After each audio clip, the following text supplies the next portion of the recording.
Blessings, everyone, in Jesus' name. I hope you're well. Let me tell you, my friends, in the atmosphere, it's getting more and more intense. I see it in my personal life. There's more pressure and more spiritual attacks than usual. People that I thought were faithful disciples are showing signs of backsliding.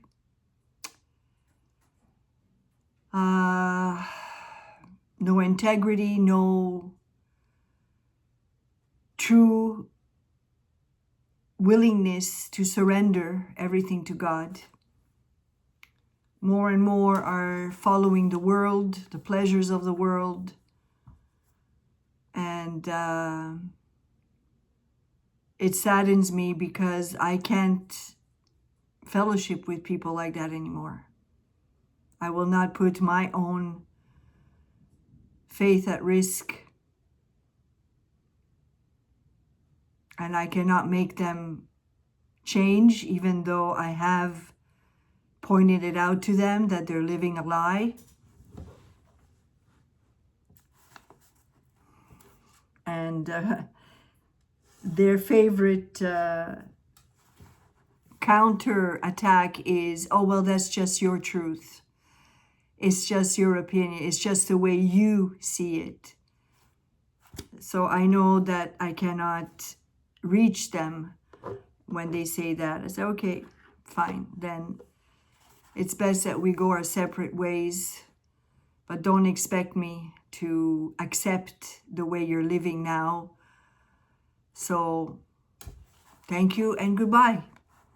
You know, people come into our lives sometimes just for a season. And when things like this happen where they're taken away,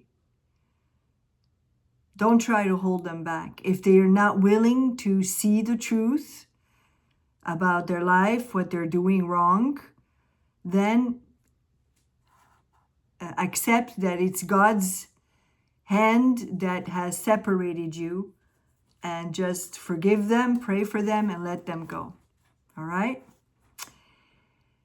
The discipline of dismay. Well, let's see, maybe this devotional today will confirm certain things. In Mark 10:32, we read, as they followed, they were afraid. At the beginning of our life with Jesus Christ, we were sure we knew all there was to know about following him. It was a delight to forsake everything else and to throw ourselves before him in a fearless statement of love. But now we're not quite so sure. Jesus is far ahead of us and is beginning to seem different and unfamiliar. Jesus was going before them, and they were amazed. We read this in Mark 10:32. There is an aspect of Jesus that chills even a disciple's heart to its depth and makes his entire spiritual life gasp for air.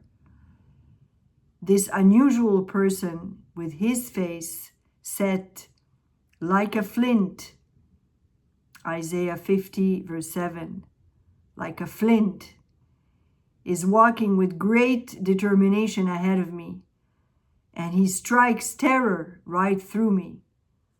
He no longer seems to be my counselor and friend and has a point of view about which I know nothing. All I can do is stand and stare at him in amazement. At first, I was confident that I understood him, but now I'm not so sure. I begin to realize that there is a distance between Jesus and me, and I can no longer be intimate with him. I have no idea where he's going, and the goal has become strangely distant. Jesus Christ had to understand fully every sin and sorrow that human beings could experience, and that is what makes him seem unfamiliar. When we see this aspect of him, we realize we really don't know him. We don't recognize even one characteristic of his life, and we don't know how to begin to follow him. He is far ahead of us, a leader who seems totally unfamiliar, and we have no friendship with him. The discipline of dismay is an essential lesson which a disciple must learn. The danger is that we tend to look back on our times of obedience and on our past sacrifices to God in an effort to keep our enthusiasm for him strong. But when the darkness of dismay comes, endure until it's over, because out of it will come the ability to follow Jesus truly, which brings inexpressibly wonderful joy.